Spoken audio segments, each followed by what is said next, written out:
Now, when one thinks of classic adventure games, one of the most talked about is Sam & Max. Sam & Max was originally a comic by Steve Purcell. In the 90s, though, when point-and-click adventure games were actually fairly popular and not relegated to indie games, LucasArts, the leader of these point-and-click games, made a game based on the comic Sam & Max. This game would be known as Sam & Max Hit the Road for the PC. Now, Sam & Max plays like any adventure game from the 90s. You play as Sam, a 6-foot-tall dog, and his partner Max is a rabbit thing.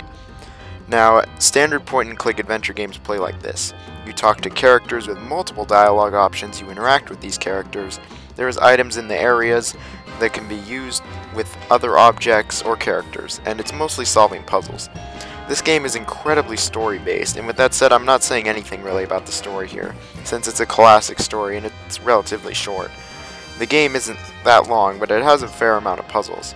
The presentation is classic adventure games with an art style that really is quite unique. The voice acting is aged surprisingly well, and it's pretty decent nowadays. Sam & Max is a very humorous series, and while I don't particularly think this game is funny, it would be later. The music is okay, but the quality of the music really differs and is kind of shit for the most part. Really, this game is about as classic of an adventure game as they come. Mouse movement only, classic presentation, and a decent story make this game just classic, really. When it comes to old adventure games, I really just can't see myself playing very much of these games. It's not that I'm some modern-only casual gamer stuck on Overwatch, which might be the case, but really, it's just that I'm not really captivated by this game at all. It's not very long, and a walkthrough is practically required for the game nowadays. It was released on GOG for a few bucks, and that's fine, but it's nothing great. Overall, it's an old good game that really only the hardcore adventure fans should check out nowadays, and if you're even remotely curious about this game, just go watch a walkthrough, actually. After this, though, Sam & Max, they would disappear for a long time. There was this TV show and a second Sam & Max game coming, and it was supposed to be 3D, but it was ultimately cancelled when adventure games fell into obscurity.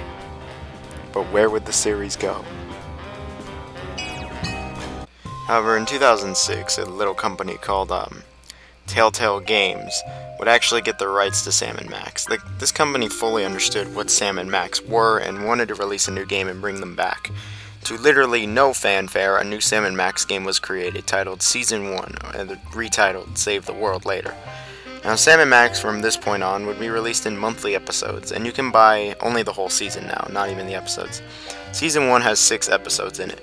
Each episode has a self-contained story, but they all come together for a much larger narrative. Really, you want to play these in order. While you could play, say, episode 5, then 2, then, 1, you really want to play in order. The story for each episode actually varies quite a bit, but the general theme is about hypnosis and prismatology. For instance, the first episode is about Sam & Max stopping former child stars, while the 5th episode is about destroying the internet. The situations that Sam & Max get themselves in are pretty humorous throughout, and the stories in Season 1 are pretty alright. The game plays similarly to the old Sam & Max games, but it's a bit more modern. You talk to characters, have dialogue options, interact with items, pick up items, use items with the environment and characters, and solve a lot of puzzles. There's the occasional little minigame thrown in there, but they're pretty meh. To control Sam, you literally use the mouse for everything, even the little minigames. The areas you go in this game are a bit repeated, from a little too much for my taste, and especially during the beginning, but near the end it gets pretty varied. The graphics in the game and the presentation are okay, I guess. The game for 2006 looks pretty meh, pretty bad, to be honest. It runs on the Telltale tool, and getting this game to even work on modern PCs can be quite a problem. But this game just looks very meh. The locations and textures look pretty bad in this game and have aged very poorly. The character models look decent, with an okay amount of detail, but the animation is terrible in this game. The frame rate on the PC version was fine, though. The music in this game, I can say it was very good, though it was mostly jazz and was very good. The voice acting was pretty great all around. Everyone has crisp, excellent dialogue, it's not cheesy, and it's pretty funny. This game, especially near the end, has some actually really funny parts to it, and definitely captured what Sam & Max originally was, in terms of dialogue. For some reason, though, the S sound in this game is really fucked up, and it spikes the audio, and it's really off-putting. Another weird thing is how Max actually changed voice actors halfway through the game. The Max that shows up halfway through the game would be the same voice actor for the rest of the games, but it's weird how it's a different person the first like 2 or 3 episodes. Really, besides that though, the presentation is alright. When it comes to problems with Sam & Max, I will say that I have a few. The game's length is actually not 1 hour like the first game, and it's decently long on a first time playthrough, around 10 hours. I will say though, I do not like episode 2 in this game. The whole TV studio setup thing was really just kind of boring and mundane to me. In the episode, it was just It's better, and it even gets better in Season 2 when this place comes back, but it's really just not exciting. Some of the puzzles in this game are just retarded and will require a walkthrough, and there are a lot of glitches in this game. Like, a lot of glitches. The PC version is also a bit hard to get working, but it is relatively cheap. Episode 5 doesn't work on it for some reason at all, though. Luckily, I still have the game on the Wii, and my god, the Wii version of this game is crap. And I mean crap. Long loading times are everywhere, a horrendous frame rate, and just kind of crummy Wii controls make this game really not worth playing on the Wii at all. I don't even know how I played through this game on the Wii. It sucks, this version, and I recommend the PC version, or now the backwards compatible 360 or PS3 version. Not the Wii version though, that's just bad. Overall, Sam & Max was really an underground sleeper hit, and it was a pretty nice throwback. It has some problems, but it is pretty good for an adventure game. It would warrant a sequel. Sam & Max Season 2, or Beyond Time and Space, was released in 2008 and was 5 episodes long.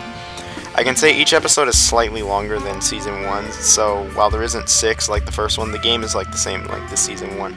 Sam & Max Season 2 really doesn't change anything from the first game. The gameplay is pretty much the same. You still talk to various characters, have dialogue options, use items with the world, sometimes items with even other items, and solve various puzzles. I will say that the scenarios in these episodes are not only more entertaining, but are far more unique, and no puzzle is repeated. Something about the first game is that a lot of the situations that the duo are in felt a bit samey, for instance. For a majority of the episodes, there really wasn't any new puzzles introduced at all, and Season 2 steps away from that entirely. And don't get me wrong, it's fine that most of the puzzles are similar in Season 1. You usually just need to get an item and give it to somebody to activate something. And that's fine, but there's more variety here, and I'm just acknowledging it. Season 2 has a lot more all-around better puzzles than the first season ever had, with stuff like the disco puzzle, or the entirety of really Episode 4 with the time machine. Like, really, the puzzles are just a lot better and a lot more varied. Really, that's the big thing with these 5 episodes. They're all so varied. I'm not going to mention the plot here because it's the central focus of the game, so why should I mention it? But let me go over the synopsis for each episode. The first episode is about Santa Claus sending a killer robot after Sam & Max, and they gotta stop him. The second episode is about Bermuda Triangles and a tropical island that is going to be destroyed. The third episode is about zombies coming for Sam & Max, and they have to go to Germany to stop their leader, Jurgen. The fourth episode is about them getting abducted by aliens, and the fifth episode is about hell. Really, the big thing is the scenarios. They are just great. It's not only a lot more memorable, but you just won't get bored with them at all.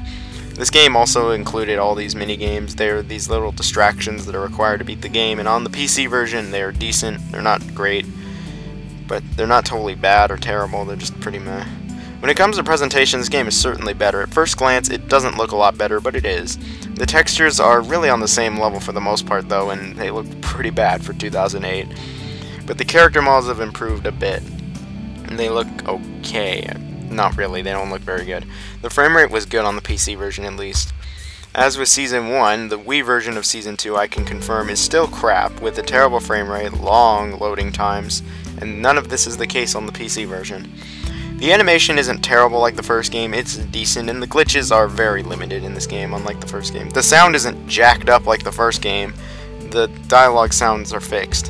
When it comes to sound, I think the sound in this game is fantastic. The music in this game is excellent, exceeding the first game and really being something special, and I think it's just excellent.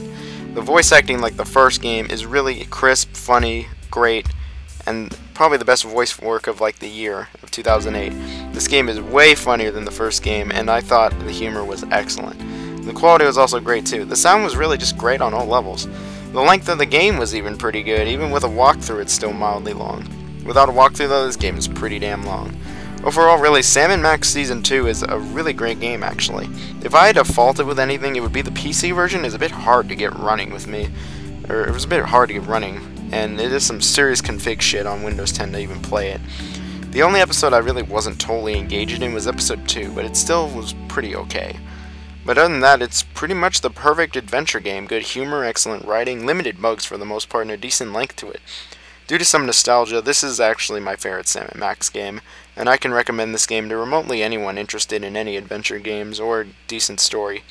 Overall, it was a pretty great game, but how would Sam & Max follow up with a game just as good? Sam & Max Season 3, titled The Devils Playhouse, was released in 2010 in 5 episodes again. Sam & Max Season 3 really has taken on the modern adventure game feel. If you've played any other Telltale games, you might feel more at home with this game. Now, Season 3 changed a few things to the Sam & Max formula. First of all, you can use the keyboard to move and interact with stuff. In the first 2 games, you can only use the mouse for everything. Moving around, everything. Mouse. Everything. This game you can use the keyboard and run around everywhere as opposed to some areas. The interface has changed a bit. The item selection screen has changed, but it really is the same as before. Using items with the world, characters, each other, it's pretty much the same. The dialogue system actually has changed. In the first 2 episodes, it's the same, but it's just got a different interface. But for the rest of the system, it is different. An interrogation system was put in. When talking to people, sometimes you have to question them or call them out on their lies. You have to wait for the opportune time to call them out on it and to make them spill the beans and prove that they are lying. The system's okay. I mean, it's not great, but it definitely does mix up the dialogue options considerably. The real new thing in the game is that you get to play as Max in this game. Starting from the beginning of the game, you can play as Max. When I mean you play as Max, you can choose these old school toys Max gets that gives him psychic powers. These are used for puzzles and stuff like transforming Max into stuff, teleporting, or even seeing the future, and more that I'm not going to spoil. Not only once you get to actually get these toys, but you use them for like a lot of puzzles actually, and they become essential to the series, well, the game. And you do actually get to walk around as Max near the end of the game, but yeah. Though this story, like, it actually has a lot to do with Max and his psychic powers. Unlike the previous 2 seasons, you have to, and I mean have to, play through these episodes in order. The story is much more connected in every sense of the word. Many new characters are introduced, and when it comes to story, this is easily the biggest story in Sam & Max history. It's the most ambitious and biggest story by far. It's really good, and it's on the Telltale level that they are known for now. Really, this game is more like the new Telltale games, and while there still is a lot of puzzles and interactions with the characters and using items and all that jazz, there is definitely less of it, that's for sure. Well, that's not a bad thing, it's just worth noting. Something that's significantly better, though, is the presentation. My god, this game looks a hell of a lot better than the last couple games. The game actually looks, you know, good. There's a lot of character details, good animations in the game. The textures, they're really actually pretty nice. Yeah, everything just looks nice. It looks pretty decent. The sound was alright. The music is not on the level of Season 2, but it's okay nonetheless. The voice acting was good, and it gets an A+ here for fantastic. I can say that this game is not as funny as Season 2, though, not by a long shot. There is some funny things in this game, but it's not as funny as Season 2, and Episode 3 is like completely devoid of humor, which is not good. While Sam & Max Season 3 might improve a lot of things from Season 2, it has a few things that I think is, well, not as good. This game's second episode I do not like. Like, I really just don't like. I'm not spoiling anything, but I just don't like this episode. I mean, it was kinda funny, but really it just didn't jive with me well. Really, most of Episode 3 I can say I felt the same. I just didn't really like it that much. Really, every single season of Sam & Max, Episode 2 has just always bothered me. But really, this kind of also relates to the story. While the story is really good on a whole, I think Episode 2 brings the story to a crawling pace that does not flow with me at all. The story, I can't believe I'm saying this, it might be too serious for the old Sam, like, it's just too serious for me. The old Sam & Max games were a lot more campy and funny, while Season 3 is certainly a lot more serious. I mean, like, a lot more serious. Don't get me wrong, it's great. I just like Season 2's more. And it's not that I don't think all the episodes are bad in this game, far from it. Episode 1, I feel, totally got it. it totally got the Sam & Max feel, perfect with comedy, story, and everything. It was all great. Episode 4 is pretty much on the same level, and Episode 5, without spoiling anything, is just fantastic. This game is very good, and I think I like it just as much as Season 2, but the only reason that I don't like it as much is because of those reasons and nostalgia, but it's my second favorite Sam & Max game. It's just barely behind Season 2, though, and I still think it's a very good game. I mean, it's very polished, there's no glitches, and the game works perfectly on computers. Actually, all 3 seasons have become backwards compatible now on Xbox One. Overall, this game is very good, and I really can say that all the Sam & Max games are good. Now, will this be the last Sam & Max game released? I mean, we're still waiting on Season 4. Will it happen? Probably not, because Telltale is nowhere near as small as they are when they made this game, and ever since Walking Dead Season 1, they've pretty much exploded, so I doubt that they'll go back to Sam & Max. But we can still hope. Overall, Sam & Max is a fine example of PC gaming at its greatest. They are some of the best adventure games, and if you're looking for a good story or a point-and-click gameplay that's just good, look no further here. This is one of my favorite franchises of all time, and it's pretty awesome. So check it out.